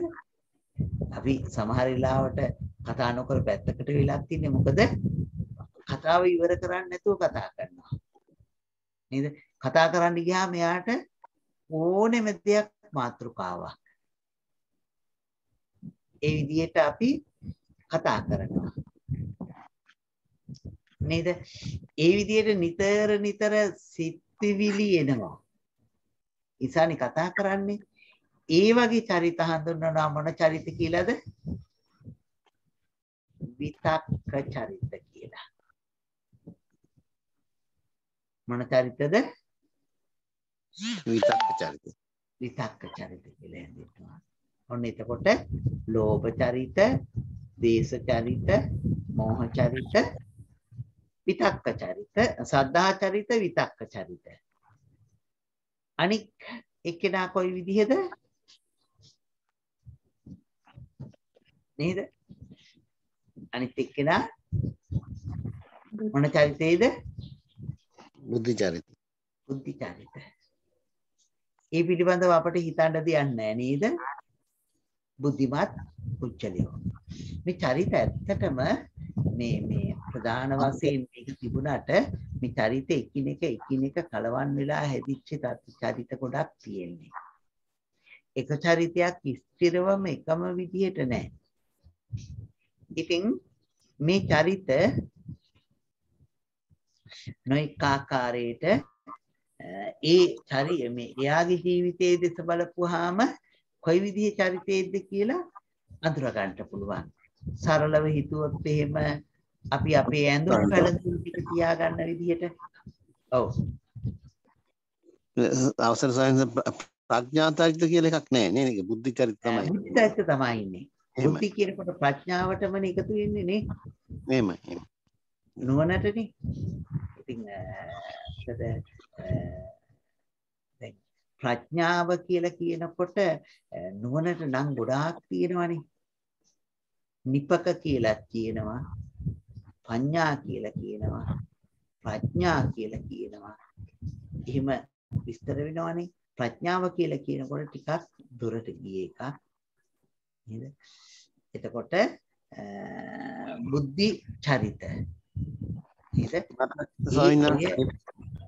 ප්‍රශ්නේ මතුවුනේ මෛත්‍රී බෝධිසත්වය මම හිතන්නේ ශ්‍රද්ධාධික බුදුරජාණන් වහන්සේ නමක් අපේ බුදුරජාණන් වහන්සේ ප්‍රඥාධික බුදුරජාණන් වහන්සේ නමක් නේ මම එතනදී මම එහෙම මේ හිතුවේ. ඔව් වීර්යාධික බුදුරජාණන් වහන්සේලාත් ඉන්නවනේ. ඒ තුන් ආකාරයෙන් ඉන්නේ ප්‍රඥාධික, සද්ධාධික, වීර්යාධික කියලා. නේද? බුදුරජාණන් වහන්සේලා ඒ විදිහේ කොටස් තුනකට බෙදනවා. ඉතින් ඒ හැටියට කල්පනා කරනකොට මේ චරිත ටික ඒ විදිහට විස්තර කරනවා. නේද? ඒ චරිත ටික ඒව විස්තර කරනවා. එතකොට ඒ ටික මම හිතන්නේ අපට සිහිපත් කරගන්න පුළුවන්. මේ මම මතක් කළානේ මේවා එයාගේ ජීවිතේ තමන්ගේ බඩු මුට්ටු ටික තියාගන්න හැටියට අම්මා කෙනෙක් නම් කුස්සිය තියාගන්න හැටියට නේද තමන්ගේ කාමරේ තියෙන හැටියට එයා දල වශයෙන් මොන විදිහේ චරිතයේද කියලා අපට අනුමාන කරගන්න පුළුවන් නේද එහෙම නැත්නම් අපි කිව්වොත් එහෙම මේ අපට ඔහිරන්නේ ලංකාවේදී නම් මිදුලක් අතු ගන්න කියලා ඉදලක් දීලා යාතු කාලේ වුණායින් පස්සේ යා මොන චරිතද කියලා අපට සරලව කියන්න පුළුවන්. නේද? ඒ පිළිබඳව චරිත පිළිබඳව මේ ධර්මයේ විස්තර කරන්නේ ගොඩක් වෙලාවට විසුද්ධි මාර්ගයේ ගොඩාක් විස්තර කරනවා චරිතානුකූල කමඨහන් මේ චරිතයට අනුව කමඨහන් දෙන්නයි කියලා කියනවානේ. එතකොට චරිත කියන වචනේ විසුද්ධි මාර්ගයේ ගොඩාක් මේ කරුණ වලින් විස්තර කරලා තියෙනවා. එතකොට අපි මේ පැත්තට ටිකක් හිත යොමු කළොත් එහෙම මේ චරිතය කොහොමද අපි අඳුරගන්නේ නේද අපි අපේ ජීවිතය අඳුරගන්න නම් ඒ ජීවිතයේ තියෙන බාහිර පැතිකඩ අපි දකින්න ඕනේ නේද එතකොට අපට පුළුවන් වෙනවා ඒ කොයි විදිහේ කෙනෙක්ද කියලා හරියට අඳුරගන්න දැන් හිතන්න අපි මිදුල අතු ගන්න දීලා ලස්සනට පිළිවෙලට හැඩවැඩ දාලා නොයේ රටාවන් දාලා යම් කෙනෙකුට අතු ගන්න පුළුවන් නේද තමන් ඉන්න තැනත් බොහොම පිළිවෙලට ආස්පස් කරලා ඒව හරියට ක්‍රමානුකූලව තියලා එහෙම අයව හඳුන්වනවා මොනයි කියලාද නේද රාග චරිත කියලා හඳුන්වනවා මොන රාග චරිතය ලස්සන මොකද්ද බොහොම ලස්සනට ඉන්නවා නේද දේශ චරිතය එහෙම නැහැ නේද දේශ චරිතය අතු ගෑවත් සමහර ලාවට තන තන වැලි එකතු වෙලා සමහර තැන් වල හැරිලා නේද අර වගේ ලස්සන ක්‍රමානුකූල ක්‍රමයක් දේශ චරිතයගේ නැහැ මොහ චරිතය අතු ගෑවොත් එහෙම කුණු ටිකවත් ගිහිල්ලා නැහැ නේද මොහ චරිතය අතු ගෑවොත් එහෙම කුණු ටිකවත් ගිහිල්ලා නැහැ ඊළාට යම් තැනකදී සද්ධා චරිතයේ හිටියොත් සද්ධා චරිතයත් අර මේ රාග චරිතය වාගේ බොහොම ක්‍රමානුකූලව තියාගන්න කෙනෙක් ක්‍රමානුකූලව ඒ විදිහට වැඩ කටයුතු කරන කෙනෙක් තමයි කවුද සද්ධා චරිත ඊළඟට ඊළඟ මේ චරිතය මොකක්ද මෝහ චරිත සද්ධා චරිත ඊළඟට විතක්ක චරිත. විචක්ක චරිත තියෙන එක්කෙනා කොහොමද? එයාගෙත් ඔක්කොම අවුල් නේද? එයාගේ බඩු මුට්ටු ටික කුස්සිය එහෙම හොඳටම අවුල් වෙලා තියෙනවා නම් මොහ චරිතයගේ අවුල් වෙලා විතර්ක චරිතයගේ අවුල් වෙලා හැබැයි ඒ වුණාට එයාට හොයා ගන්න පුළුවන්. පිළිවෙලක් නැහැ. අවුල් වෙලා කාමරේත් අවුල් වෙලා පොත්පත් ටික ඇඳුම් ටික එහෙම අවුල් වෙලා තියෙන්නේ. නමුත් එයාට හොයා ගන්න පුළුවන් මේක අහවල් තැන තිබුණා අහවල් තැන තිබුණා කියලා ඇදලා අර ගන්න පුළුවන්. මේ විතක්ක චරිතය අතු ගෑවත් අවුල් වෙලා තියෙනවා. නමුත් හොඳට අතු ගාලා තියෙනවා. නේද? කුණු ටිකයන්ට අතු ගාලා තියෙනවා. එතකොට විතක්ක චරිත. ඊළඟට බුද්ධි චරිත. බුද්ධි චරිතය බුද්ධිමත් භාවයෙන්ම කටයුතු කරනවා. එතකොට ඔය චරිත පිළිබඳව කෙටියෙන් ඒ විදිහට අපට අඳුර ගන්න පුළුවන්. ඒ නිසා අපි ඇසුරු කරන අය, අපි දන්න කියන අය, අපි දරුවෝ කොයි විදිහේ චරිතයක්ද කියලා දැනගත්තාම අපට පුළුවන් යාව හොඳ තැනකට අරගෙන යන්න අවශ්‍ය උපදෙස් ටික දෙන්න. දැන් හිතන්නකො මේ විතර්ක චරිත ඉගෙන ගන්න ගියාම ඔය සමහර වෙලාවට අපිට තියෙනවානේ සමහර විෂයන් තෝරගන්න. එතකොට එයා එක විෂයක් ටික දවසක් කරලා ඉරලා නෑ ඒක බෑ මේක කරන්න ඕනේ කියලා වෙඩින් එකකට මාරු වෙනවා. තව දවසක එකක් කළා ඒක බෑ ඒක බෑ ඒක නෙමෙයි මේක කරන්න ඕනේ කියලා. මම හිතන්නේ දැකලා ඇතිනේ නේද? අර විදිහට එහෙම යන ස්වභාවය ඇත්තේ කාගේද? විතක්ක චරිතයගේ.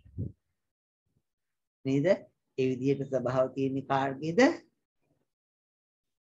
විතක්ක චරිතයට. එතකොට මේ විදිහට ඔය චරිත පිළිබඳව පුංචි විස්තරයක් තියෙනවා නේද? නිසා මේ චරිත ගැන මේ එහෙම මොකක් හරි මොනවා හරි අපට කතා කරන්න දේවල් තියෙනවා නම් ඒකත් කතා කරන්න පුළුවන් මම හිතන්නේ තීරෙන්න ඇති. හැබැයි මොදේට මතක තියාගන්න අපි මෙහෙම හිතුවොත් එහෙම රාග චරිතයට රාගේ විතරනේ දේශේ නැතුව ඇතිනේ කියලා හිතෙන්න එහෙම හිතන්න බෑ. රාග චරිතයට දේශයක් තියෙනවා. දේශ චරිතයට රාගයක් තියෙනවා. නේද? ඉතින් ඒ නිසා කෙනෙක් තනි පිරිසුදු චරිතයෙන් යුක්ත නැහැ. චරිත ගොඩාක් එක්කෙනෙකුට කලවම් වෙලා තියෙන්න පුළුවන්. ඉන් බුදුහාඳුරන් වහන්සේ 84000ක් ධර්මස්කන්ධ දේශනා කරන තැනදී විස්තර කරනවා පුජ්‍යල චරිත 84000ක් දැකලා තියෙනවා කියලා. නේද? ඒකට බලන්න චරිත කොච්චරක් තියනවාද කියලා මේ එකිනෙකට කලවම් වුණ වින් වුණ ඒවා අපි ගණන් හදලා බැලුවොත් එහෙම. එතකොට මේ අපි එතකොට දැනගන්නවා මේ මොනවද? ආසය දන්නවා, අනුසය දන්නවා, ඊළඟට චරිත දන්නවා. ඊළඟට අදිමුත්ත. අදිමුත්ත කියලා කියන්නේ මොකක්ද? නේද? අහලා තියෙනවද වචනය? අදිමුක්ත කියලා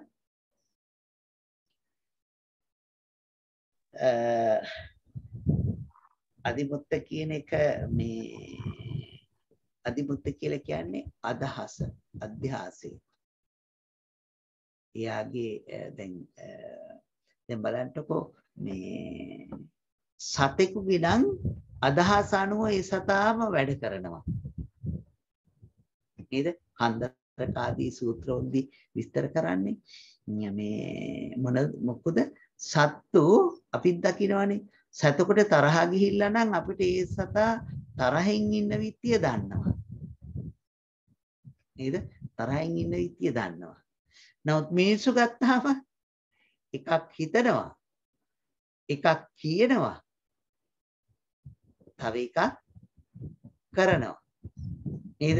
හිතන එක කියන්නේ කියන එක කරන්නේ. නේද? මේ විදිහට මේ එක විදිහනේ. ඉතින් අදිමුත්ත කියලා කියන්නේ එයාගේ අදහස. කොහොමද එයාගේ අදහස මොකද්ද? නේද? ඒක නිසා ඒකට කියනවා මොකද්ද? අදිමුත්ත කියලා. නේද? අධ්‍යාසය බලාපොරොත්තුව නේද? ඒ වගේ දෙයක් අදිමුත්ත කියන වචනයෙන් අපට එළියට ගන්න පුළුවන්කමක් තියෙනවා. ඒ නිසා අපි දන්නවා හොඳ අදහසින් යුක්ත අය නරක අදහසින් යුක්ත අය කියලා කියනවා. ඒ කියලා කියන්නේ හොඳ මේ නරක අදහසින් යුක්ත අය හීනාදිමුත්ත කියලා කියනවා. හීනාදිමුත්ත. හීනි නේද? අනික් එක විස්තර කරනවා පූර්ණාදික පූර්ණාදි මුක්ත. එතකොට හීනාදි මුක්ත හීනාදි මුක්ත කියලා කියන්නේ හොඳ අදහස් නැති අයට. පූර්ණාදි මුක්ත කියලා කියන්නේ හොඳ අදහස් තියෙන හොඳින් කටයුතු කරන අයට. නේද? ඒ විදිහට මේ ඔන්න ලෝකවිදු කියන ගුණය විස්තර කළා. දැන් මේ ගොඩක් විස්තර කරනවා. මේ විදිහට මේ තවත් ආකාර ගොඩක් තියෙනවා. මේ ලෝකවිදු කියන එක මම හිතන්නේ අපි ලෝකවිදු මේ ගැන මම තවත් එක කරුණක් කියලා කියන්නම්. අපරජක්ක පිරිස. ඒ වගේම මහා රජක්ක නේද? අපරජක්ක මහා රජක්ක තික්කින්ද්‍රිය මුතින්ද්‍රිය මේ වශයෙන් තවත් ආකාර තියෙනවා. නේද? ඒ විදිහට තවත් ආකාර මේ තියෙනවා මේ පුජ්‍යලිය වශයෙන් මේ විස්තර කරන තැන්වලදී ඒ වගේම භව්‍ය පුජ්‍යලියෝ අභව්‍ය පුජ්‍යලියෝ ආදී වශයෙන් මේ ලෝකේ ඊ තතු දන්නාහි ලෝකවිදු කියලා කියනවා. මේ ලෝකේ දැනගන්න ඕන යම් දෙයක් තියනවාද ඒ සියලුම දේවල් බුදුහාඳුරන් වහන්සේ දැනවදාලා. බුදුහාඳුරන් වහන්සේ දැනවදාල දේවල් කොච්චරද? ඒ සියල්ලම මේ ලෝකේ තියෙන දේවල්. නේද? ඒක හැඳින්වුවා මොකද්ද? ලෝකවිදු. නේද? මේ මොනවා හරි පිළිබඳව කතා කරන්න දෙයක් තියෙනවාද අපිට මොනවා හරි හිතට ආපු දෙයක් තියෙනවා නම් ඒ පිළිබඳව අහන්න පුළුවන්. ඒක කතා කරන්න අපිට පුළුවන්. නේද? අවසර ස්වාමීන් වහන්සේ අර මේ ලෝකය ගැන කියන වෙලාවේ මේ ස්වාමීන් වහන්සේ සමහරවිට කියන මේ බඹයක් වූ ශරීරය තමයි ලෝකය කියන්නේ. ඒතකොට ඒක වැටෙන්නේ මොන ඒක බුදුහාඳුරන් වහන්සේගේ විශේෂ විග්‍රහයක් නේද? එහෙමයි. ඉමස්මින් ලෝකේ භාමත්තේ කලේබරේ ලෝක සමුදයන්ත පඤ්ඤාපීමි ලෝක නිරෝධන්ත පඤ්ඤාපීමි කියලා හිතලා කරනවා නේද? මේ ශාරීරිය තුලයි මුළු ලෝකෙම තියෙන්නේ කියලා නේද? ඇත්තටම බොහොම වටිනාම ප්‍රකාශයක්. මොකද මේ ලෝකේ තියෙන සියලුම දේවල් මෙතන තියෙනවා. නේද? මේ ලෝකේ පංචස්කන්ධයට වඩා පිටින් දෙයක් ඇත්තේ නැහැ. රූප, වේදනා, සංඥා, සංකාර, විඥාන කියන දේවල් වලට වැඩියෙන් ලෝක නැහැ. නේද? එතකොට ඒ සියල්ලම ලෝක. ඒ පංචස්කන්ධය දන්නවනම් මුළු ලෝකෙම දන්නවා. ඊට වඩා පිටින් දෙයක් නැහැ. රූප කියලා කියනකොට මේ අපේ මේ ශරීරයත් එක්ක අරගත්තොත් අපි කියනවානේ රූප 28ක් තියෙනවා කියලා. ඉතින් ලෝකේ ඊට වඩා රූප නැතිනේ ඒ ටික ඔක්කොම තියෙනවා එතකොට ලෝකේ. අපි රූප ගැන කතා කරනකොට අපි රූප ගැන කතා කරමු. එතකොට බාහිරව තියෙන රූප, අභ්‍යන්තරව තියෙන රූපත් අරගෙන බලපුවාම ලෝකේ වැඩියෙන්ම රූප ගණන් වශයෙන් තියෙන්නේ ශරීරයේ වැඩිපුරම. සත්ත්ව ශරීරයක. බාහිර දේවල් වල තියෙන රූප අඩුයි. නැත්නම් කලාප වශයෙන් තියෙන ඒවාත් අඩුයි. නිසා මේ ලෝකය ධර්මයට එකතු කළා ඒ විදිහට නේද? සංකත ලෝක, අසංකත ලෝක නේද? සංස්කාර කියන ඒවායි සංස්කාර නොවන ඒවායි සංකත අසංකත කියලා විස්තර කරනවා. මේ විදිහට මේ ලෝක පිළිබඳව විස්තර කරනවා. එතකොට සත්ත්ව ලෝක, අවකාශ ලෝක මේ ආදී වශයෙන් අපි මුලින්ම විස්තර කළේ ඒ ලෝක, සත්ත්ව ලෝක, සංස්කාර ලෝක, අවකාශ ලෝක කියලා. මේ තුනක්. එතකොට ඔව් නමුදුරනේ ඒ තුනේ මේ සංස්කාර ලෝක අවකාශ ලෝක දෙක චුට්ටක් විස්තර කරන්න පුළුවන්ද? සංස්කාර කියලා කියන්නේ හේතුන්ගෙන් හටගත්තා කියන එකනේ. මේ ලෝකේ හේතුන්ගෙන් හටගත්තු දේවල් වලට සංඛාර කියලා කියනවා. ඇත්තටම මේ මතක් කරපු හින්දා චුට්ටක් මතක් කරන්නම්. සංඛාර නේද? සංඛාර කියන වචනය අපි ඒ තැන්වලදී අර්ථ වශයෙන් කියනවා. දැන් හිතන්නකෝ පංචස්කන්ධයේ තියෙනවා රූප, වේදනා, සංඥා, සංඛාර, විඥාන කියලා මොන සංඛාර කියලා එකක් තියෙනවා. නේද? පටිච්චසමුපාදයේ තියෙනවා කොහොමද? අවිද්‍යාපච්චය සංඛාරා කියලා කියනවා. ඊළඟට අපි කියනවා සබ්බේ සත්තා සබ්බේ සංඛාරා අනිච්චාති කියනවා. නේද? සබ්බේ සංඛාරා අනිච්චාති කියලා කියනවා. ඊළඟට කියනවා අනිච්චාවත සංඛාරා. නේද? මේ විදිහට මේ සංඛාර කියන වචනේ නොඑක් තැන්වල යෙදිලා තියෙනවා. ඒ තැන්වල යෙදිලා තියෙන හැටියට ඒකට අර්ථකථන තියෙනවා. නේද? දැන් හිතන්නකෝ මේ පංචස්කන්ධය ගත්තාම රූප, වේදනා, සංඥා, සංඛාර, විඥාන. එතන සංස්කාර කියන්නේ මොනවටද? චෛතසික 50කට. නේද? එතන සංඛාර කියන්නේ චෛතසික 50කට. නේද? එතකොට ඔන්න බලන්න පටිච්චසමුපාදයට එනකොට සංස්කාර කියලා කියනවා. පටිච්චසමුපාදයට එනකොට සංඛාර කියලා කියනකොට කියන්නේ පුඤ්ඤාභි සංඛාර, අපුඤ්ඤාභි සංඛාර, අනිත් එක දන්නවද? ආනිඤ්ඤාභි සංඛාර. පුඤ්ඤාභි සංඛාර කියන්නේ පින් වලට. අපුඤ්ඤාභි සංඛාර කියලා කියන්නේ පව් වලට. ආනිඤ්ඤාභි සංඛාර කියලා කියන්නේ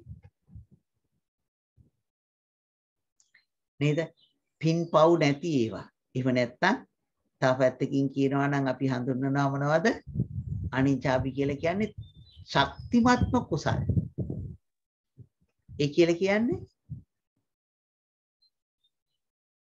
අරූපාවචර ධානය හැටියට හඳුන්වනවා. තවත් ක්‍රමයක් තියෙනවා. ඉතින් මට ගොඩක් මතක් වෙනවා මම චුට්ටක් විතරක් කියන්නම්. සංඛාර කියලා කියනකොට කාය සංඛාර, වචී සංඛාර, මනෝ සංඛාර. මනෝ සංඛාර. කාය සංඛාර, වචී සංඛාර, මොනවාද කාය සංඛාර කියලා කියන්නේ? අයින් කරන ක්‍රියාව. කයින් කරන ක්‍රියාව. වචී සංඛාර කියලා කියන්නේ? වචනෙන් කරන ක්‍රියාව. මනෝ සංඛාර කියලා කියන්නේ? සිතින් හිතන ඒවා, සිතින් කරන ඒවා. ඔක තව ගැඹුරට ගියාම විස්තර කරන්නේ කොහොමද? කාය සංස්කාර කියලා කියන්නේ ආස්වාස ප්‍රස්වාසයන්ට. ඔන ගැඹුරට ගියාම තව කියනවා මොකද්ද? කාය සංස්කාර කියන්නේ මොනවද? ආස්වාස් ප්‍රස්වාස. ආස්වාස ප්‍රස්වාස. වචී සංඛාර කියලා කියන්නේ? විතක්ක විචාර. විතක්ක විචාර. මනෝ සංඛාර කියලා කියන්නේ?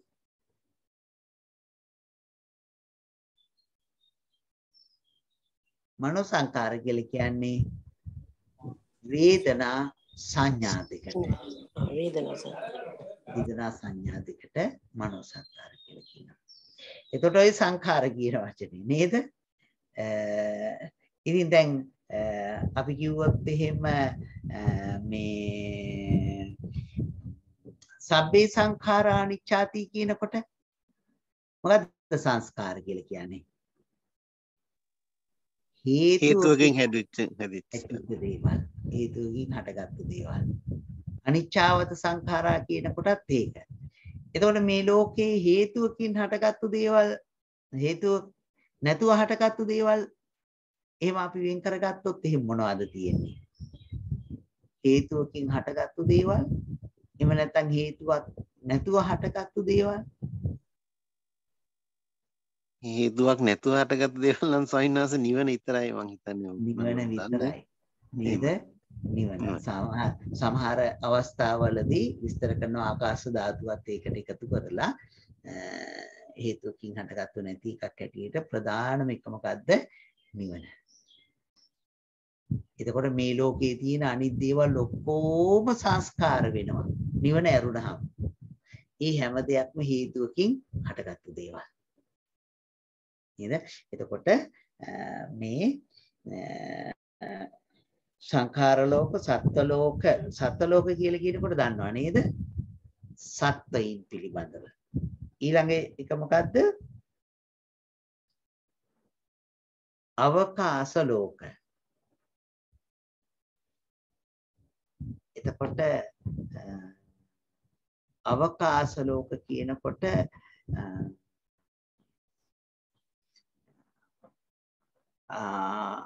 අදහස් කරනවා අතින්ද්‍රිය බද්ධ රූපාදීන්ගේ සමූහය කියලා විස්තර කරනවා. අතින්ද්‍රිය බද්ධ දේවල් හැටියට නේද? එතකොට ඉන්ද්‍රියන් ඉක්මවල ගිය දේවල් පිළිබඳව අවකාශ ලෝක කියනකොට හඳුන්වනවා. මේ එතකොට අවකාශ ලෝක සාමාන්‍යයෙන් මේ අවකාශ ලෝක කියලා කියන්නේ කිසිවක් නැති තැන අර්ථයෙන් තමයි අවකාශ කියලා හඳුන්වන්නේ. එහෙම නැත්නම් ඉන්ද්‍රියන් ඉක්මවල ගිය බව. නේද? අතින්ද්‍රිය බව. අවසර ස්වාමීන් වහන්සේ අර හේතුවක් නැතුව හේතුවක් නැතුව හටගත් එක නිවන අමතරව ඔබ වහන්සේ තව යමක් සඳහන් කළා. ඒක ඒ කියන්නේ මේ ආකාශ ධාතුව කියලා කියන්නේ. ඒකෙන් සවිනද අවකාශය කියන එකද නැතුව ඇති නේද? ඔව්. එහෙම. එකක් අතර තියෙන ඉඩ එහෙම. අවකාශ.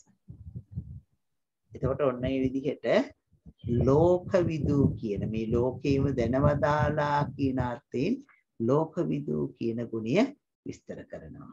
නේද? මම හිතන්නේ දැන් රෑවිවි යන්නේ නේද?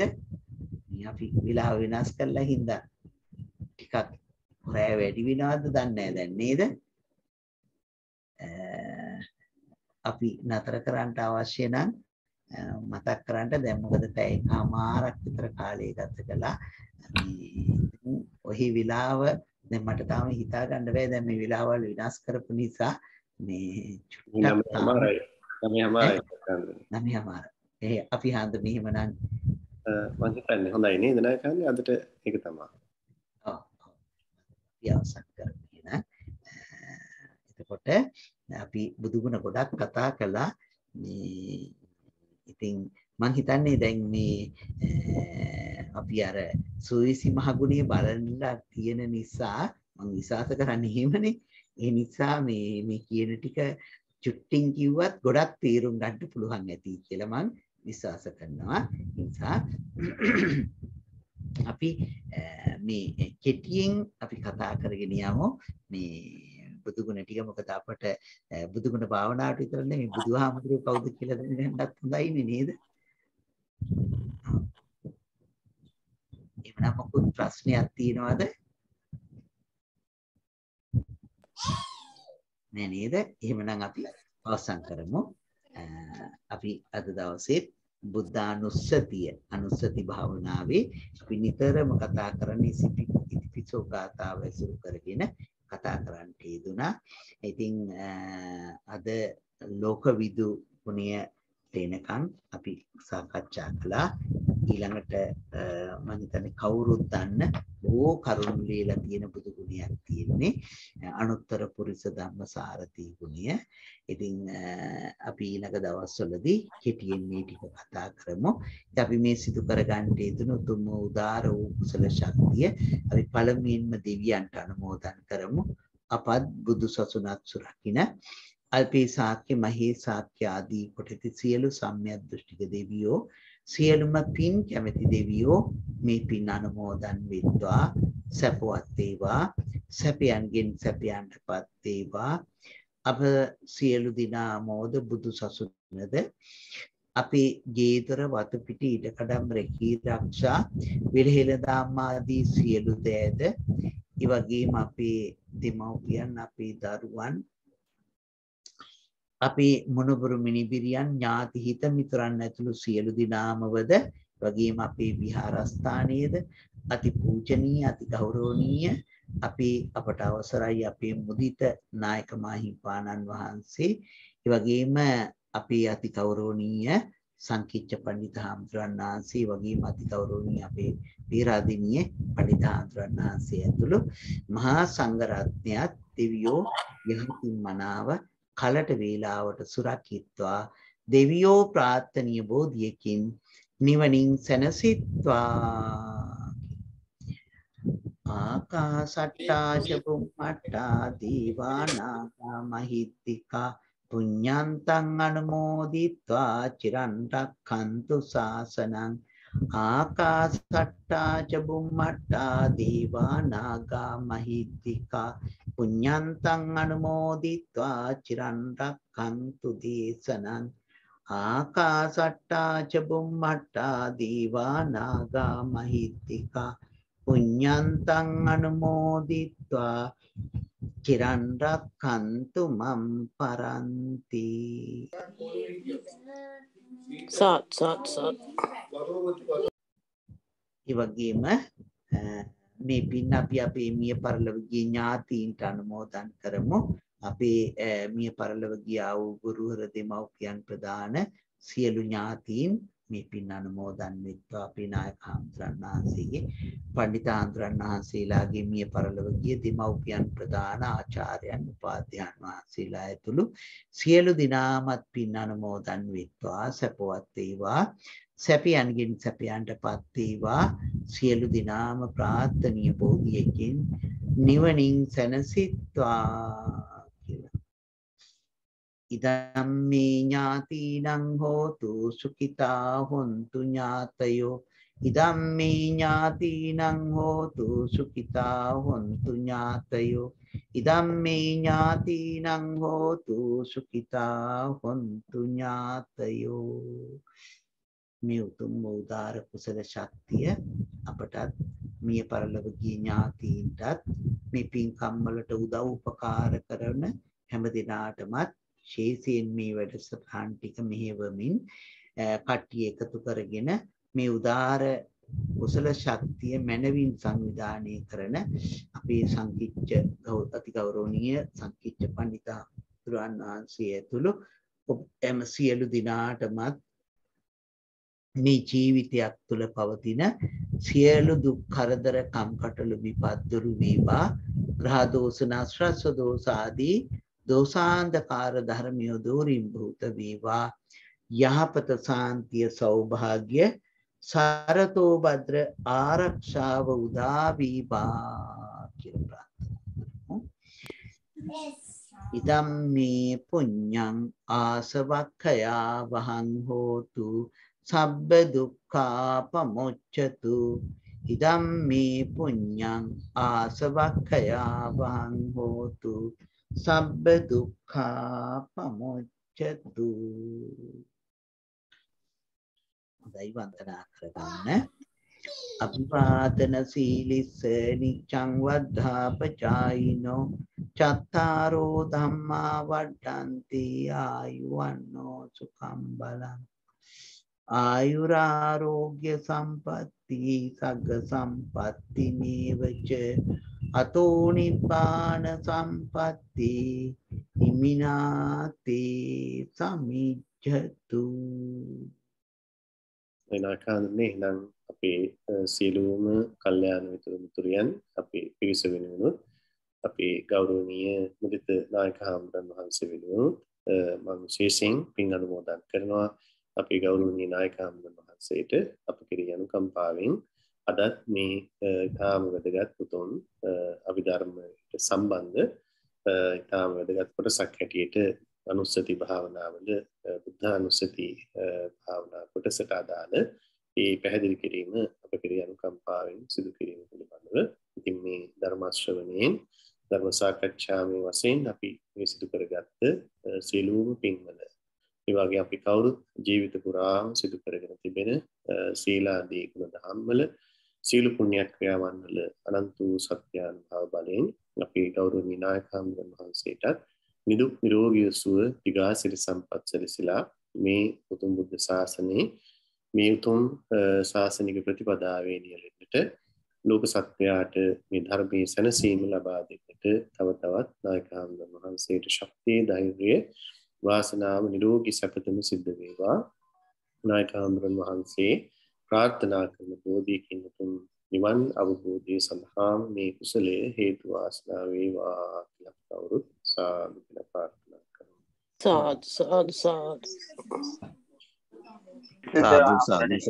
එනකම් තෙරුවන් සරණයි හාමුදුරනේ.